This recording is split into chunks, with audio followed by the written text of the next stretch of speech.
En el año 1716, el ejército otomano avanzaba hacia el norte, imponente y lleno de confianza en sus fuerzas. Las místicas tropas, concentradas en un flujo interminable, sorprendían por su magnitud y determinación. Su objetivo era claro y no admitía explicación: asaltar y capturar la ya conocida fortaleza de Petrovaradin. Esta fortaleza controlaba un tramo crucial a lo largo de las orillas del Danubio, protegiendo el camino que conducía directamente al corazón de Hungría. Y tras sus muros se extendía hasta el horizonte la ciudad de Viena, que en ese momento era el eje estratégico y político de la región. Todas las señales indicaban que se esperaba un asedio, que se convertiría en otra página en la historia de conflictos que duraban siglos. Sin embargo, justo en esa ocasión, los acontecimientos comenzaron a desenvolverse de manera muy inusual. A diferencia de las situaciones habituales, cuando los defensores de las fortalezas permanecen firmes tras sus muros, como había sido en el pasado, esta vez ocurrió algo completamente distinto. Los defensores de repente se encontraban en la línea del frente, enfrentándose al enemigo. En el fragor de la batalla, cuando todo parecía predestinado, las puertas se abrieron repentinamente y las personas salieron de la fortaleza. Caminaron hacia el espacio abierto, con armas relucientes en sus manos, listas para el combate. En ese instante, los fusiles y cañones en ambas partes lanzaron sus salvas y disparos, el fuego estallaba y se apagaba en un instante, creando una vívida escena de la batalla. Muchos combatientes cayeron bajo una lluvia de balas y granadas, los proyectiles explotaban ruidosamente, y en la nube de humo, el acero frío y las almas ardientes de los soldados enemigos se enfrentaban. Las tropas, que anteriormente parecían quedarse paralizadas por una indecisión de algodón, de repente comenzaron a enfrentarse cara a cara, y con cada momento, la lucha se volvía más violenta. Las armas de fuego y la artillería, sin haber tomado completamente sus posiciones, ya anunciaban el inicio del enfrentamiento, descargando un fuego implacable sobre los que avanzaban. En el campo de batalla se extendía una densa nube de humo que ocultaba todo a su alrededor, dificultando la visibilidad y añadiendo oscuridad al caos de la pelea. El tiempo, que parecía estirarse en solo unos minutos, se convirtió en una eternidad. Pero tan rápido como comenzó el asedio, casi terminó. Toda la tensión se convirtió en una lucha por la supervivencia, por cada pedazo de tierra, por cada instante de vida.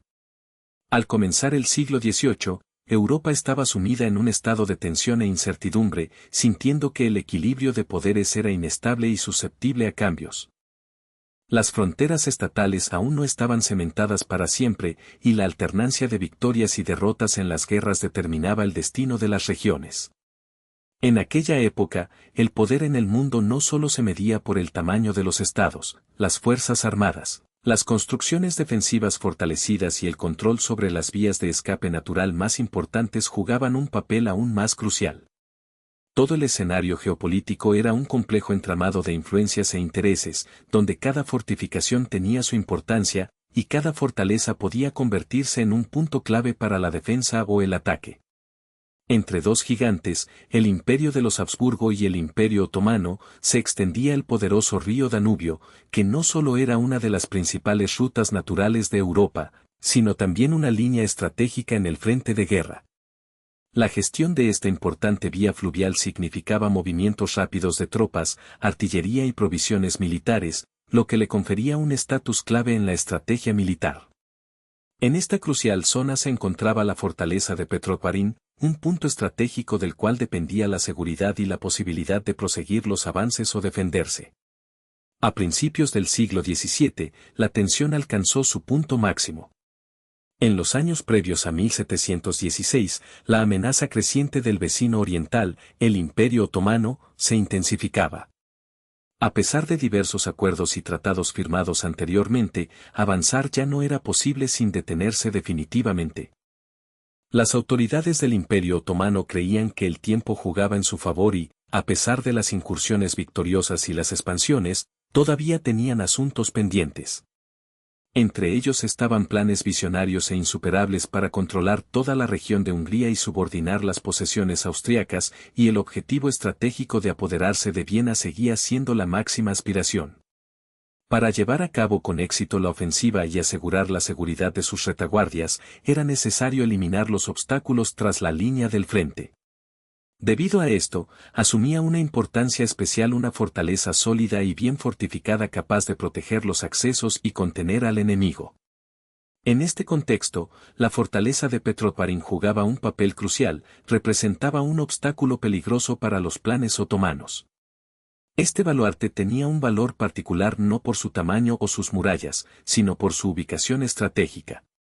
Desde allí podía controlarse el movimiento de las corrientes del río Danubio, así como observar desde la elevación los movimientos del enemigo a larga distancia.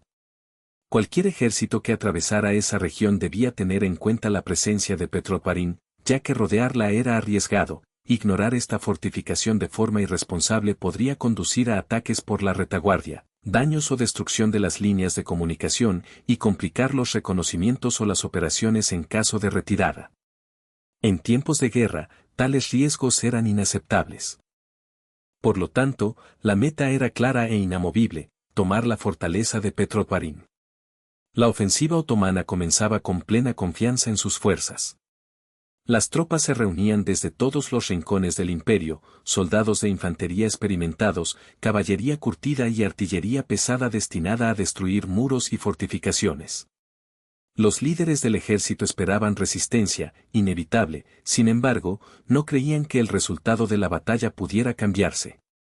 Para ellos, la fortaleza de Petroparín era solo otro punto fortificado que caería ante el abrumador avance y el fuego de la artillería, puesto que a lo largo de los años estas defensas ya habían sufrido derrotas numerosas veces. En el lado defensivo no había ilusiones ni esperanzas, todos comprendían que se avecinaba una batalla dura y sangrienta, en la que a los débiles no se les concedería misericordia. Al percibir la cercanía del ejército otomano, todos los participantes reconocían no solo su magnitud y reputación, sino también una verdad fundamental que podía cambiar el curso de toda la batalla futura. Entendían que no era posible ganar simplemente esperando detrás de las murallas de la fortaleza. Un asedio prolongado favorecería al enemigo, su número, el tiempo y las posibilidades logísticas comenzarían a desgastar lentamente, pero con seguridad, las fuerzas de los defensores. Este hecho evidente era bien conocido por el príncipe Eugenio de Saboya, quien comprendía claramente la urgencia y la necesidad de tomar acciones más activas. Él era plenamente consciente de que sentarse detrás de los muros y esperar, soportando con paciencia la presión, era un camino directo a la derrota. Por eso, se centró en un estudio minucioso del terreno fuera de la fortaleza, analizando la táctica y estrategia que usualmente empleaban los ejércitos otomanos al desplegar sus campamentos y formaciones de combate abiertas. Especialmente importante para él era entender que la potencia más formidable de los ejércitos otomanos era su impulso rápidamente ganando, su movimiento ofensivo capaz de cambiar el curso de la batalla a su favor. Si lograban detener ese impulso en sus primeras etapas, todo podría cambiar radicalmente. Pero para ello no baste solo deseo y determinación, era necesario prepararse con antelación, distribuir las fuerzas de manera adecuada, escoger la posición más conveniente para la defensa, y crear condiciones en las cuales el enemigo se viera obligado a luchar en sus propios términos. Estando en las fronteras de Petrobarán, justo antes del inicio de las operaciones militares, podría decirse que la guerra ni siquiera había comenzado todavía. Pero cada fase sucesiva de la operación, cada movimiento realizado en vísperas del combate, determinaría inevitablemente su resultado. La campaña otomana comenzó lejos de la propia ciudad, no en forma de un ataque repentino e impetuoso, sino como un movimiento gradual y sostenido de tropas y equipamiento que se extendía día tras día. Su frente era compuesta por unidades de infantería, columnas de combate compactas, avanzando con paso firme y medido. Estos soldados estaban acostumbrados a marchas prolongadas, al transporte de pesados equipos de combate y a mantener la disciplina incluso en condiciones de fatiga y escasez de suministros. Detrás de ellos, seguían los artilleros pesados, cañones poderosos que se desplazaban lentamente por caminos fangosos, cruzaban puentes de madera y superaban pendientes difíciles. Cada uno de sus movimientos estaba cuidadosamente planificado, cada parada era muy consciente, toda la operación seguía un plan preestablecido. La caballería otomana se extendía a ambos lados de la columna en marcha, protegiendo y ampliando las alas. Sus responsabilidades eran simples pero extremadamente importantes: responder rápidamente a cualquier intento del enemigo de lanzar un ataque sorpresivo. Estos jinetes se desplazaban continuamente, realizando incursiones hacia adelante y retrocediendo, observando cuidadosamente el terreno para prever posibles ataques sorpresivos. Su misión era evitar que un gran grupo atacante fuera sorprendido, asegurando así un desplazamiento tranquilo de la masa principal de tropas. En los enfoques del río Danubio navegaban barcos con suministros, recordando que el abastecimiento era clave para una campaña prolongada. Granadas, pólvora, municiones, víveres, todo se entregaba en un flujo constante, garantizando un abastecimiento operativo de las tropas en cualquier punto del recorrido. Día tras día, las tropas otomanas avanzaban lentamente pero con seguridad.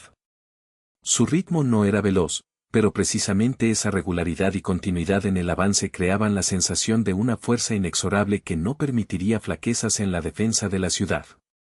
Los comandantes del ejército otomano confiaban en que, manteniendo ese ritmo, Peztechwar debería enfrentarse pronto a una presión insostenible para sus defensores. Mientras tanto, en el interior de la fortaleza, las medidas preparatorias seguían otra lógica completamente distinta. El príncipe Eugenio de Saboya no pensaba esperar a que el enemigo alcanzara las puertas. Tenía claro que, apenas se supiera que la marcha del ejército otomano se dirigía directamente hacia las fortalezas, era necesario pasar a acciones activas. Primero, prepararse para la batalla fuera de los muros de la fortaleza. Las tropas se ponían en orden, organizándolas según su experiencia en combate. Los veteranos con experiencia se ubicaban en las zonas donde el contacto con el enemigo era más probable. Para ellos, la preparación para combatir fuera de las murallas se convertía en la tarea principal. Los soldados menos preparados se colocaban en la retaguardia, con la misión de apoyar y mantener las posiciones, aprender a moverse hacia adelante, mantener la formación y seguir las órdenes. Entrenaban para cruzar las murallas y avanzar en orden de batalla, detener un ataque en marcha por orden y retirarse rápidamente sin destruir la disciplina ni el orden. El príncipe Eugenio quería que todos entendieran que esto no sería una defensa pasiva. Planeaba preparar a sus combatientes para resistir en terreno abierto, frente a fuerzas del enemigo más numerosas y mejor equipadas. Además, se prestaba especial atención a la artillería. No todas las piezas permanecían en las murallas de la fortaleza. Algunas se trasladaron a alturas en el frente de las fortificaciones para controlar las rutas por donde el ejército otomano podría desplegar sus fuerzas y prepararse para el ataque. Las baterías, colocadas estratégicamente, dañaban a las columnas peligrosas, frenando el avance del enemigo y obligándolo a retrasarse o cambiar de táctica. También se prepararon escuadras de caballería ligera para pequeñas incursiones, llamadas provocaciones o ataques sorpresivos. A estos se les prohibía participar en batallas cerradas, su tarea era realizar golpes cortos y precisos, luego retirarse rápidamente para evitar que el enemigo les impusiera enfrentamientos mayores. Todas estas medidas reflejaban que la defensa se llevaba a cabo según una estrategia previamente planificada, muy estricta y cuidadosamente preparada, destinada a dificultar al máximo la rápida movilización de los otomanos y el logro del éxito. Su objetivo estratégico consistía en alterar continuamente el ritmo del avance, creando condiciones en las que el ejército otomano nunca pudiera sentirse completamente seguro y tranquilo. En este proceso complejo y delicado, jugó un papel muy importante Yevgeny, un táctico y comandante incansable que trabajaba constantemente con sus oficiales, usando mapas detallados y analizando cuidadosamente el terreno. Les explicaba cada característica del relieve, campos abiertos, laderas bajas, caminos por donde debían desplazarse la artillería otomana. Cada palabra era importante para que todos comprendieran exactamente dónde tendría lugar la batalla y por qué el enemigo no debía poder escoger un territorio cómodo para la defensa o contraataque. Estas explicaciones ayudaban a formar una comprensión común de la situación, ya que de la precisión en su cumplimiento dependía el resultado de la batalla. A medida que las fuerzas del Imperio Otomano se acercaban a las costas de Petraguardín, su presencia se hacía cada vez más evidente y notable. En el horizonte ondeaban numerosas banderas ondeando con el viento, y las largas columnas de soldados parecían extenderse hasta la infinidad de la llanura. Aparecían los primeros campamentos, situados fuera del alcance de la artillería de asedio, lo que les daba tiempo para prepararse y concentrarse. Cada mañana comenzaba con golpes de tambor, y las trompetas llevaban órdenes por el campo, como si recordaran los hechos que estaban por venir. El ejército otomano ya estaba completamente concentrado frente a Petraguardín, en la fortaleza se había terminado la preparación para la defensa, las posiciones estaban aseguradas, los planes estratégicos aprobados, y las dos partes, defensores y conquistadores, se encontraban a una distancia visible unas de otras. Desde ese momento comenzaba una fase decisiva y fatídica que definiría el resultado de toda la campaña, un movimiento en falso y estallaría la guerra misma. La mañana despertó el campo en silencio, como congelado en espera, y solo la fina niebla que cubría la tierra impedía determinar claramente las distancias. La sensación era extraña e incluso algo tensa, como si la misma naturaleza tuviera una idea premonitoria y, quedándose inmóvil y en silencio, pareciera esperar el comienzo de la batalla. Ahora ambas fuerzas podían verse perfectamente, las tropas otomanas estaban desplegadas frente a la fortaleza, consideradas poderosas y temibles. Las formaciones profundas de infantería, las piezas de artillería acercándose a la línea del frente, así como la caballería ocupando posiciones defensivas en los flancos, todo ello indicaba el despliegue completo de las fuerzas. Sin embargo, los comandantes otomanos no tenían prisa por comenzar el ataque de inmediato. Esperaban a que todas las unidades se posicionaran, ya que pensaban que, siguiendo las reglas, la superioridad numérica podría, en última instancia, vencer cualquier resistencia. Ellos arreglaron cuidadosamente los cañones, prepararon la munición y pusieron en orden las líneas de infantería, siguiendo un esquema probado. Todo avanzaba según el plan familiar, y dentro de la fortaleza, en el cuartel general, bajo la supervisión del general Eugenio, un hombre con una atención estricta a los movimientos más pequeños, observaba atentamente, entendía perfectamente qué táctica estaban implementando los enemigos y sabía exactamente cómo terminaría todo si no se tomaban medidas. Sentía que el momento de la batalla decisiva se acercaba y reaccionaba de inmediato, en cuanto detectaba los primeros signos de despliegue de las fuerzas otomanas, daba las órdenes, aunque los enemigos aún no estuvieran completamente preparados. Las puertas de la fortaleza no se abrían ampliamente, sino solo por una estrecha abertura destinada a que salieran las unidades disciplinadas.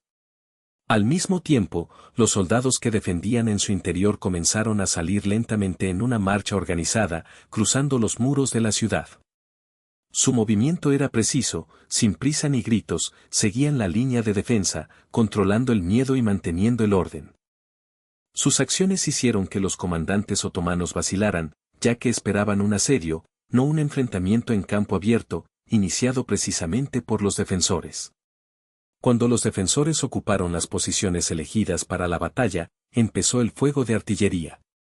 Los primeros disparos de la artillería otomana no estaban dirigidos a los campamentos o a las fortificaciones del enemigo en reposo, sino a las filas aún en movimiento y no completamente formadas del ejército enemigo. Las detonaciones de los proyectiles impactaron en las cadenas vivas de la infantería otomana, causando caos, algunos caían, otros se detenían un instante, era necesario recargar las armas o reorganizarse. En respuesta, la artillería de los defensores abrió fuego de inmediato, reaccionando de manera sorprendente a los primeros disparos enemigos. Las nubes de humo se espesaban rápidamente, dificultando la visión a unos pocos pasos de distancia, y en la niebla comenzaba una lucha lenta pero implacable por la posición. La infantería avanzaba en pasos cortos y controlados, evitando el pánico y los ataques repentinos que podrían alterar el orden de la batalla. A corta distancia, empezó un tiroteo con mosquetes. Se oían ráfagas cortas, seguidas de recargas, y luego nuevos disparos, rebotes y salvas. Los puntos de contacto se convertían en pequeños focos de combate, donde grupos reducidos de combatientes luchaban estrechamente por cada ventaja, a veces desplazando al adversario hacia adelante, a veces manteniendo la línea. En secciones aisladas, las tropas otomanas intentaban una brecha, mientras los defensores resistían con perseverancia, sin permitir que el enemigo consolidara posiciones y avanzara más allá. La imagen general seguía siendo confusa, ninguna de las partes lograba aún imponerse claramente. Las órdenes y señalizaciones se transmitían con riesgo, los corredores a caballo atravesaban el fuego para entregar mensajes cruciales. Los tambores y las trompetas continuaban sonando ininterrumpidamente, ayudando a disciplinar las filas y mantener la línea. En estos primeros minutos del combate, no solo se libraba una batalla entre dos ejércitos, sino una prueba dura. Las tropas otomanas buscaban puntos débiles en la defensa del enemigo, mientras los defensores mantenían concentradamente sus posiciones, evitando que el enemigo aprovechara sus vulnerabilidades. En general, ambas partes comprendían que lo principal era no permitir que el enemigo rompiera sus líneas y conservar sus fuerzas para decisiones futuras, porque en ese momento se jugaba mucho, y cualquier error podría ser fatídico. Se detenían continuamente, como si una y otra vez volvieran a las posiciones iniciales. Aquí, en este duro ardor de la batalla, sus acciones se convertían en una serie de pausas y recargas. En ese caos, provocado por el fuego de artillería, ocurría una redistribución de fuerzas, una reacción a los ataques repentinos y a las ofensivas imprevistas que llegaban antes de lo que los defensores esperaban. Cada amanecer, la niebla se disipaba progresivamente, desapareciendo en el horizonte, y con ella desaparecía la sombra a lo desconocido. Ante sus ojos se desplegaba una imagen cada vez más clara y peligrosa del campo de batalla, que se transformaba de una neblina densa en fragmentos de combate, donde cada minuto estaba lleno de sombras y truenos. La espesa humareda se intensificaba, las explosiones de los proyectiles de artillería se superponían, los gritos de la batalla se mezclaban con el estruendo metálico del armamento, cuando el aire se llenaba del ruido de los disparos, los gritos y el tintineo metálico de las hojas. Fue en ese momento cuando comenzó la verdadera batalla. A partir de esa hora, cada avance costaba mucho, con sangre y sudor. En la segunda madrugada, el campo frente a Petrodet cambiaba por completo. La tierra, que antes era llana y tranquila, se convertía en un paisaje desgarrado y empapado por los golpes de miles de pies en movimiento y en tránsito de las tropas. En el aire aún permanecía un humo grisáceo y pegajoso de los humos de artillería, que dificultaba distinguir incluso los movimientos más desesperados. Los heridos eran trasladados rápidamente y con cuidado en retaguardia, y aunque cada traslado era una dura prueba para los heridos, los médicos y los combatientes que mantenían el frente, al mismo tiempo, en el campo, continuaba el relevo de las unidades agotadas por tropas frescas. La armada otomana, parecería, intenta recuperar el control de la situación, están convencidos de que el primer día es solo la fase inicial de una operación de gran escala. Su cálculo es sencillo: si aumentan aún más la presión sobre los defensores, estos se verán obligados a retirarse a la fortaleza, y en esta creencia tienen más que suficiente confianza. Con todas sus fuerzas en la primera línea, continúan desplegando nuevas unidades de infantería, formando formaciones de combate cada vez más compactas, como si intentaran fortalecer la línea y reducir su vulnerabilidad. La presión aumenta hora tras hora, y se percibe su constante intensificación. La línea de capacidades de los defensores se vuelve cada vez más delgada.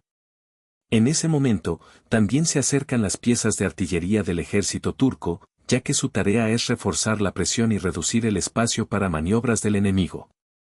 Sus objetivos son claros y sencillos: mediante un fuego constante, obligar a los defensores a detenerse en su lugar, crear un efecto de presión escalonada y avanzar lenta pero segura.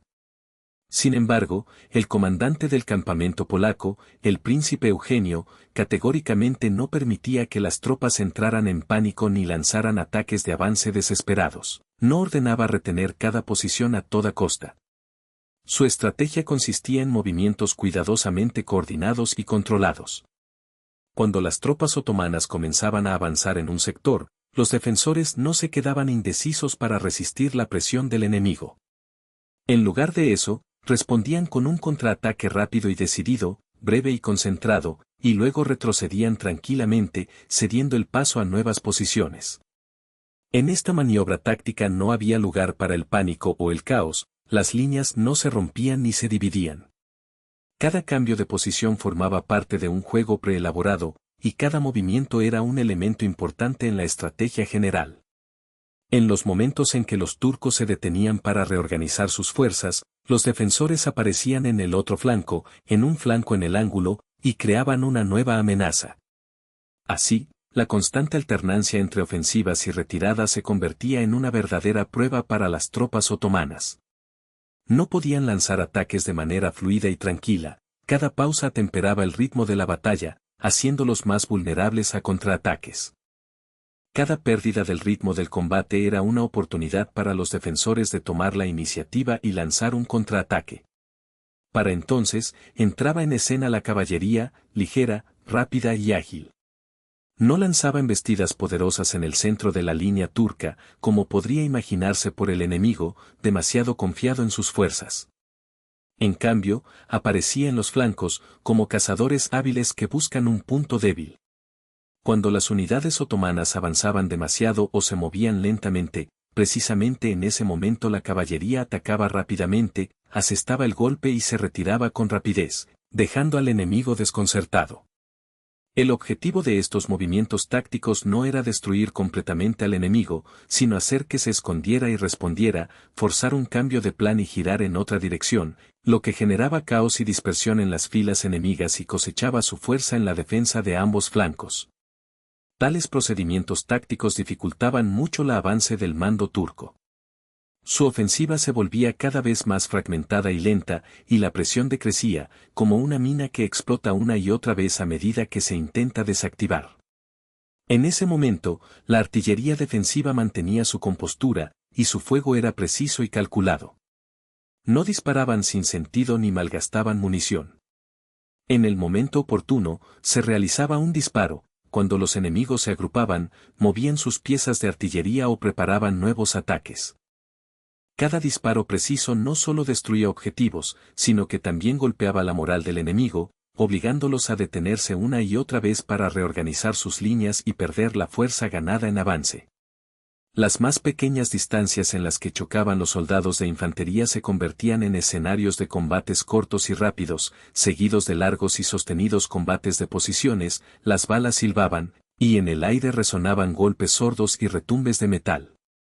A lo largo del día, estos combates se repiten en múltiples ocasiones, unas posiciones son tomadas, otras ocupadas, luego perdidas, y así sin fin.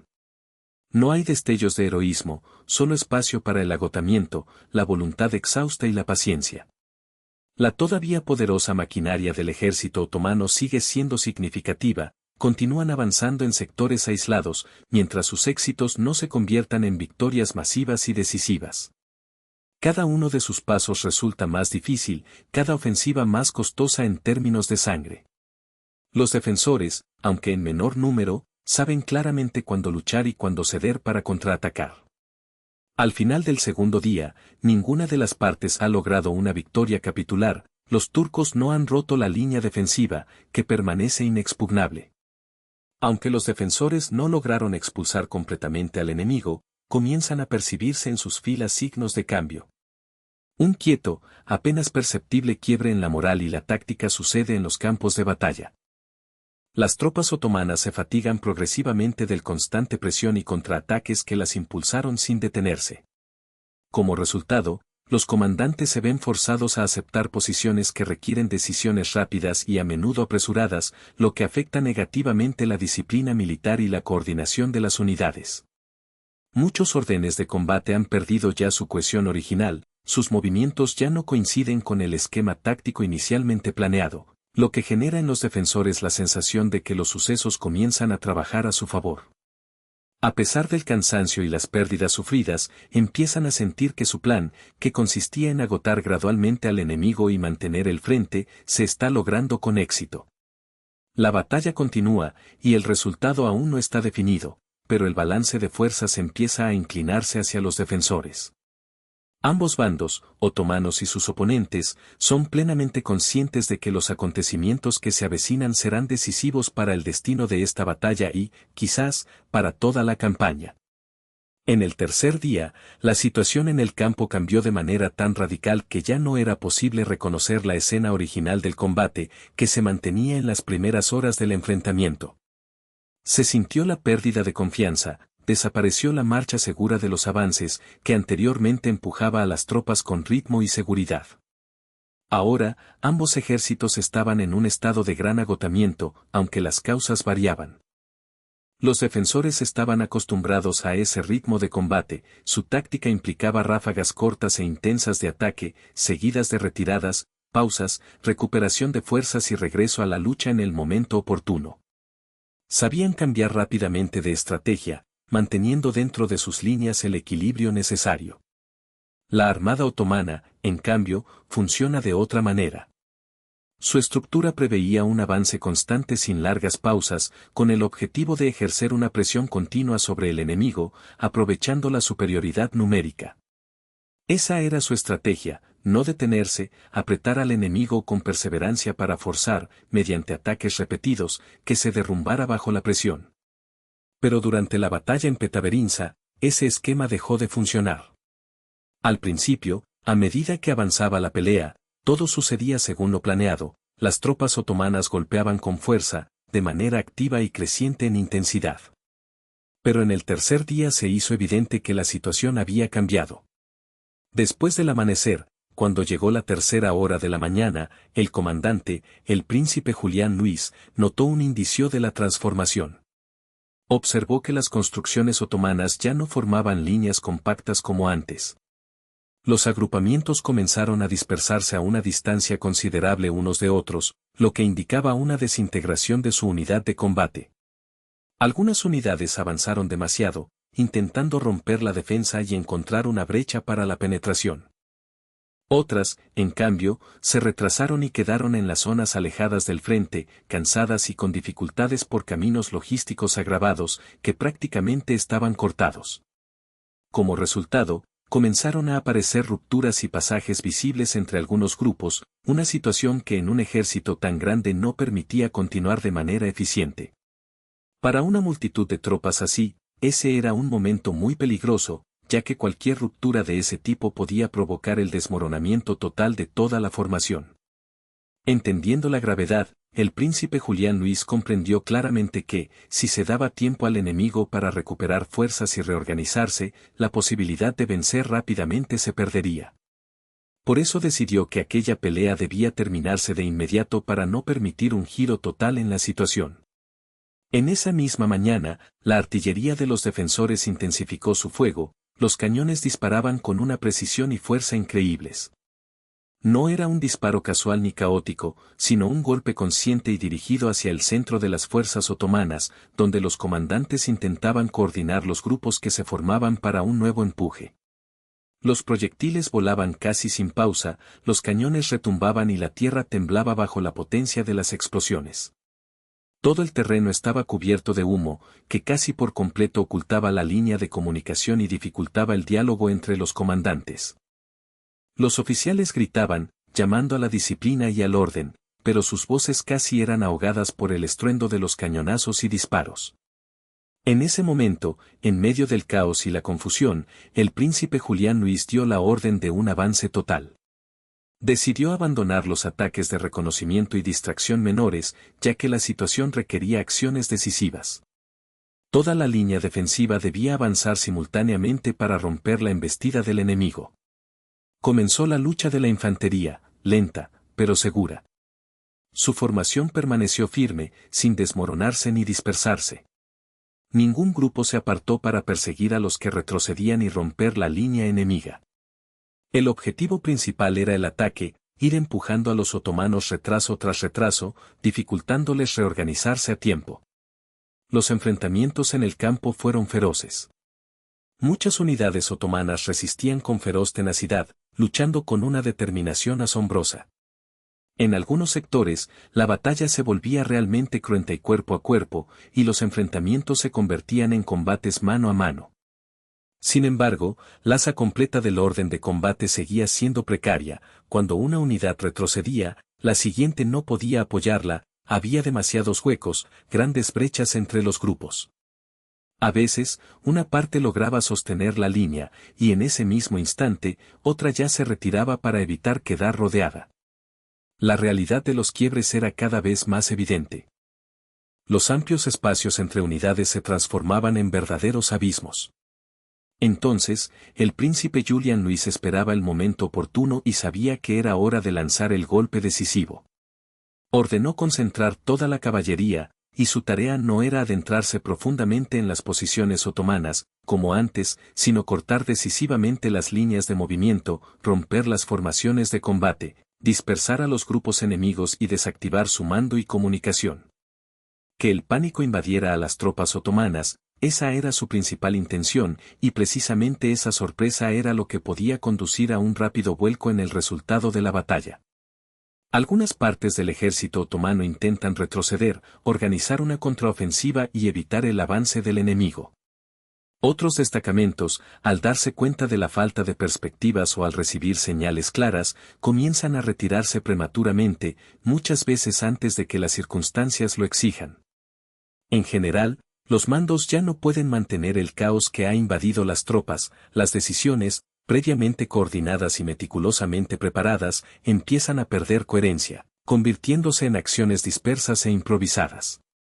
Lo que en un principio fue una evacuación organizada y coordinada, rápidamente se transforma en un verdadero caos lleno de pánico y confusión. Otro golpe en las formaciones es dado por la artillería otomana, que, en medio del desconcierto, ya no logra replegarse a tiempo ni ocupar nuevas posiciones. Como resultado, varios cañones quedan olvidados y abandonados en el campo de batalla, ya que no hay tiempo para volver a colocarlos y continuar el fuego. Las columnas con suministros y las convoys destinados a la alimentación y refuerzo bloquean las rutas hacia el interior, dificultando la retirada. Los comandantes, tratando de restablecer el orden y la disciplina, dan órdenes, pero muchas de ellas solo llegan a oídos de los militares, cuyas solicitudes no reciben atención. En medio del caos, la mayoría de las unidades ya no pueden oírlas o entenderlas. Al pasar el mediodía, la suerte se vuelve clara, llega el desenlace natural. El ejército otomano se ve obligado a iniciar su retirada, que atraviesa toda la línea del frente. Esta retirada no se debe a la falta de valor de los mandos o de los soldados, sino a que permanecer en el campo de batalla significaría exponerse a una destrucción total. Al echar una vista a lo que sucede, el general príncipe Eugenio Saboya comprende que ya no tiene sentido perseguir más. Él sabe bien que el resultado de la batalla ya está decidido y que esfuerzos adicionales solo pueden conducir a pérdidas impredecibles e injustificadas. Por eso, no da órdenes de una persecución a gran escala, limitándose a mantener la situación bajo control y a prevenir un nuevo descontrol del caos. El ejército otomano abandona el campo de batalla en Petropavlovka con pérdidas, lleva consigo a los heridos, deja en el campo algunas piezas de artillería, municiones y cargas. Lo principal que desaparece es su impulso norteño, su avance, que se había evidenciado durante la ofensiva. Este ataque poderoso y seguro, que parecía casi imparable, resulta roto, gracias a las acciones decididas del enemigo y a una estrategia correcta. Con cada hora, a medida que el sol se alza cada vez más y la luz alcanza su cenit, la lluvia de fuego acordada va amainando gradualmente, cediendo el paso al silencio. El campo de batalla cae en un sosiego que pronto revela que la ciudad fortificada de Petropavlovka permanece firme y que el camino hacia Europa Central está cerrado para las tropas otomanas. La grandeza de esta batalla es mucho más profunda que un simple detalle de otra victoria, marca un nuevo vector en el desarrollo de los acontecimientos. Petropavlovka se convierte en una especie de punto de inflexión, en uno de los hitos importantes en la larga historia del enfrentamiento entre el Imperio Otomano y los estados europeos. Durante muchas décadas, mientras el poder y la confianza de los ejércitos otomanos se destacaban por sus triunfos sin grandes obstáculos, existía la creencia en su invencibilidad.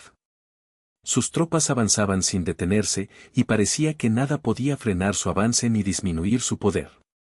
Sin embargo, en Petropavlovka, esa fe se vio finalmente destruida. Aunque el imperio no colapsó de inmediato y su ejército, en realidad, no desapareció de repente, la imagen y la percepción de invencibilidad quedaron gravemente socavadas. Esta campaña se convirtió en símbolo de que incluso los estados y los imperios más poderosos no son eternos, y que en algún momento su impulso puede agotarse. Después de 1616, la cadena de campañas y expediciones en el norte se vuelve mucho más compleja y arriesgada. Cada decisión requiere una cautela especial, ya que la aparente victoria ya no es absoluta. La sensación de inevitabilidad, que antes inspiraba nuevos pasos, desaparece, llega la comprensión de que el éxito no está garantizado y que los adversarios pueden ser igual de pacientes y persistentes. Para Europa Central, al final, la batalla de Petropavlovka es más que solo un evento de una batalla, es un tiempo, una oportunidad para recuperarse, prepararse y reevaluar sus estrategias. Es un momento en el que los estados europeos pueden respirar con más libertad, recargar fuerzas y creer en la posibilidad de resistencia. El general príncipe Eugenio de Saboya logra la victoria no por la cantidad de sus tropas, sino gracias a la paciencia, la disciplina estricta y una correcta estrategia de tiempo. Sus acciones demuestran que el éxito muchas veces no se logra por la fuerza, sino por la habilidad de esperar el momento oportuno y administrar correctamente los recursos disponibles. La victoria en Petropavlovka se convierte en un símbolo, un recordatorio de que los imperios no caen de un momento a otro, se desaceleran, vacilan y, a veces, incluso retroceden. Esta batalla se convierte en una lección que recuerda a todos los estados que incluso los más fuertes pueden enfrentarse a pausas temporales, dudas e incluso a la posibilidad de un regreso, si saben aprovechar el momento y muestran paciencia.